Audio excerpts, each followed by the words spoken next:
Oi, gente, tudo bem? Sou Mariana Carvalho, psicóloga.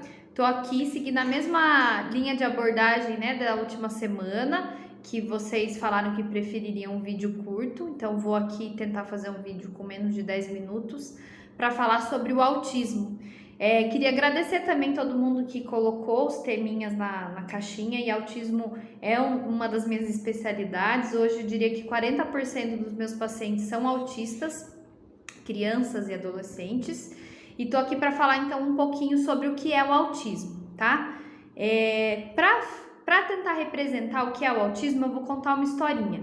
Então são dados fictícios, né? Eu que estou inventando aqui agora, porém todos com fatos reais, de que eu vejo no consultório, nos meus pacientes, nos estudos, nos relatos que a gente tem sobre o autismo. Porque eu acho que tudo que a gente consegue ir imaginando fica mais lúdico, mais divertido o aprendizado, né? E até mais fácil de internalizar sobre aquele assunto. Então vamos lá. Vamos imaginar que o bebê é o Joca, é um bebezinho que a gravidez da mãe foi tudo bem, ocorreu tudo bem, tudo normal, nasceu de parto normal, 39 semanas, sem nenhuma intercorrência na gravidez, os pais super saudáveis. E aí o Joca nasceu. Quando o Joca nasceu, saudável fisicamente, uma criancinha perfeita, e aí ele pegou o peito. Quando ele estava mamando, a mãe percebeu que ele não tinha aquele contato olho no olho. Quem é mãe aqui, quem amamentou, sabe do que é isso. A gente coloca o bebê no colo e eles ficam extremamente vidrados mesmo, né? Com os olhos na mãe e assim observando tudo ao redor. E ela percebeu que o Joca não fazia isso, né? E ela achava estranho. Mas tudo bem. Seguiu o tempo lá, então lá com uns 7 meses, 8 meses mais ou menos, sabe aquela fase que o bebê dá o bracinho para querer ir com alguém, vira quando não quer ir com outra pessoa, sorri, dá tchau, joga beijo, faz careta. Ela percebeu que o Joca não fazia nada disso. Nada disso. E aí ela começou a comparar, né, com o filho da amiga, com o filho do primo, da tia, né? E aí percebeu que tinha algo estranho e foi comentar com o marido.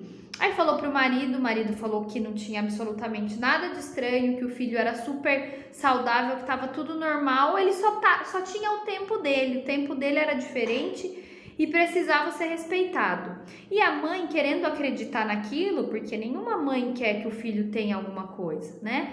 A mãe seguiu, confiou na palavra do pai, porque era o que ela gostaria que fosse verdade também.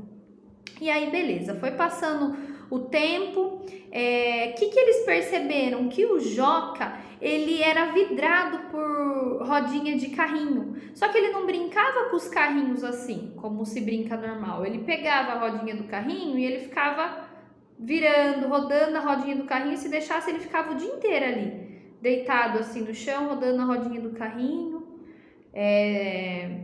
Gostava também, era fascinado por luzes, assim, aqueles brinquedos que tinha muita luzes que piscava, era colorido, ele também gostava. E ele tinha também muita sensibilidade a barulho. Então, quando a mãe ligava o aspirador de pó, o secador de cabelo em casa, liquidificador, ele colocava a mão assim no ouvido como se estivesse doendo, aquele barulho estivesse entrando dentro da cabeça dele. E ele também não imitava. Então, assim, pediam para ele bater palma, para ele imitar algum animal, ele não imitava, né? E quando chamava ele pelo nome, tinha vez que ele olhava, tinha vez que ele não olhava também, não dava muita importância. Parecia sempre que o Joca vivia assim, em um outro mundo, um mundo paralelo, sabe? E aí os pais falaram, vamos colocar ele para a escolinha, né? Vamos colocar ele na escolinha. Quem sabe ele vai conseguindo ter mais contato com crianças. Porque eles levavam o Joca no parquinho e o Joca, ao invés de brincar com outras crianças, que é o normal que a gente vê aí, o Joca ele sempre se isolava. Então ele ficava lá no cantinho, brincando sozinho, não gostava de pisar na areia. Assim, ele pisava e começava a limpar o pé, sabe? Não gostava de brincar com a moeba, sabe? Aquela coisa gosmenta assim. E aí colocaram ele na escolinha. Quando ele foi para a escolinha, tem muitas atividades lá, né? E aí as professoras foram brincar de massinha e fizeram comidinha, brincando de comidinha, e aí apertaram a massinha como se fosse um macarrãozinho, né? E falaram: "Ah lá, Joca, é um macarrãozinho". O Joca foi lá em nhaque, comeu a massinha achando que era macarrão de verdade. E aí o Joca sempre preferiu brincar sozinho, ele sempre se distanciava, ele não olhava muito no olho de outra criança, não tinha uma interação social com outras crianças, ele sempre estava ali no mundinho dele, né?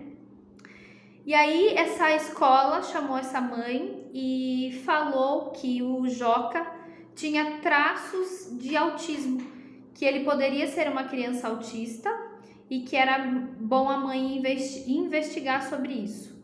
Isso ele tinha 2 aninhos. E aí, por que eu tô contando essa historinha, né? Para poder representar tudo que o autismo é. São traços, às vezes, muito expressivos, que a gente consegue observar muito bem. Às vezes são traços muito sutis, que passam despercebidos. Então, o Joca, de fato, é um menino autista. Né? A mãe foi para o médico, conseguiu fechar diagnóstico, é um autista. E aí, sobre o tratamento, eu vou falar num outro vídeo, para não ficar muito comprido, muito grande, porque eu sei que é ruim. E aí, sobre a intervenção, eu vou falar no vídeo seguinte.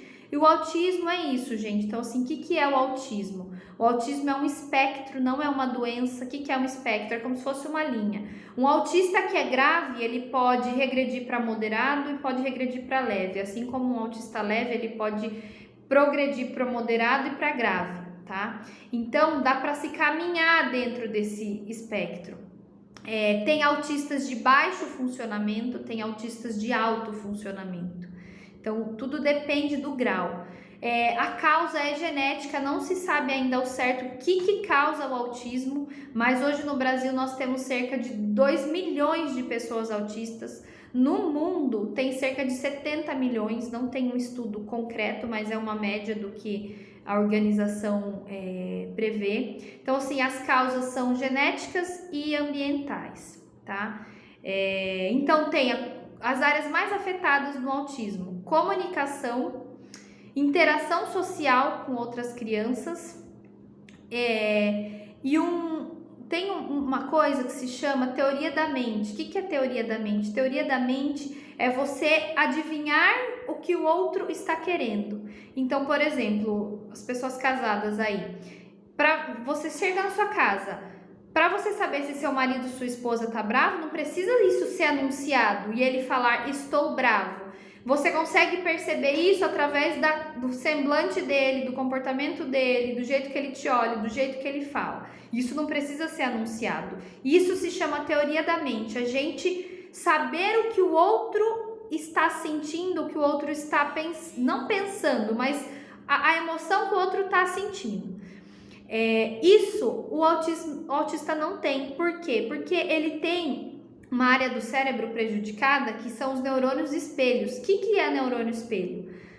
Neurônio espelho é através da onde as crianças aprendem. Sabe aquela época na creche em que um bebê começa a chorar e aí todos os outros começam a chorar sem ter acontecido nada? Por que eles fazem aquilo? Por conta do neurônio espelho, porque o bebê vê o outro chorando e o choro desperta nele uma reação de chorar também. Então, o autista ele é prejudicado nesse sentido do neurônio espelho. Ele não é porque ele é insensível, é porque ele realmente não consegue tentar adivinhar o que o outro está pensando. E aí dá esse ar de insensibilidade. Então, por exemplo, o autista vai ser, por exemplo, talvez aquele namorado que tá com a namorada indo comer alguma coisa e ele tá lá comendo o prato dele, numa boa, e a namorada fala: nossa, eu também tô morrendo de fome. Ele fala: eu também tô com fome. Continua ali comendo dele. Não é que ele não quer alimentar a namorada, é que ele realmente não consegue perceber que a namorada tá com fome. Na verdade, ela tá dando uma dica para ele de que ela quer comer alguma coisa. Eles têm muita dificuldade em relação a isso. Sensibilidade a barulhos, né? Então, por isso que o Joca tapava o ouvido quando ouvia o liquidificador. Contato visual, eles não conseguem manter contato visual por muito tempo. Padrões restritivos e repetitivos, então quando eles gostam de um brinquedo, é só aquele brinquedo, tem uma inflexibilidade muito rígida a mudanças, então qualquer coisa que fuja da rotina deles, para eles é muito desgastante, eles gostam de ser assim. Lembra que o Joca comeu uma massinha lá na escola? Porque eles são muito concretos. Quando a professora falou, olha, Joca, é a massinha, é um macarrão, o Joca realmente achou que era um macarrão e que ele poderia ter comido. E isso já aconteceu exatamente comigo no consultório. É uma historinha, mas que acontece. Porque eles são concretos, eles não têm essa capacidade simbólica, imaginativa, como uma criança normal tem. Então, tem muita fala repetitiva. Então, por exemplo, eles não falam, eles têm dificuldade, não que nenhum fala, mas alguns autistas não falam, mas eles conseguem repetir cenas de um filme inteiro, porque eles têm um hiperfoco em alguma coisa, e às vezes é o hiperfoco em algum filme, algum desenho, algum personagem, e eles ficam ali vidrados naquilo. Então, compartilhamento de atenção deles é muito reduzido, ausência de expressão facial, essa inflexibilidade dos interesses, é tudo muito fixo, restrito, tem até uma indiferença às vezes à dor também, né? E principalmente, quando se lembrar de autismo é prejudicial, é prejudicada a comunicação, interação social com outras crianças, e o desenvolvimento das habilidades dessa criança, tá? Então é isso, gente, espero que eu tenha ajudado de alguma forma. O objetivo aqui é realmente difundir conhecimento, né? Todo mundo acho que conhece alguém que é autista ou que tem traços e características. Se seu filho tiver ou você conhecer alguém que tenha, procure ajuda médica, procure ajuda de um psicólogo também. Quanto antes começar a ser tratado o autismo, melhor maior evolução eles vão ter, independente se fecha o diagnóstico ou não. Quanto antes começar as intervenções, melhor vai ser para essa criança. Então eu vou ficar por aqui, porque o vídeo já passou dos 10 minutos, mas eu vou fazer um outro falando do tratamento do autismo, tá bom? Obrigada, gente. Tchau!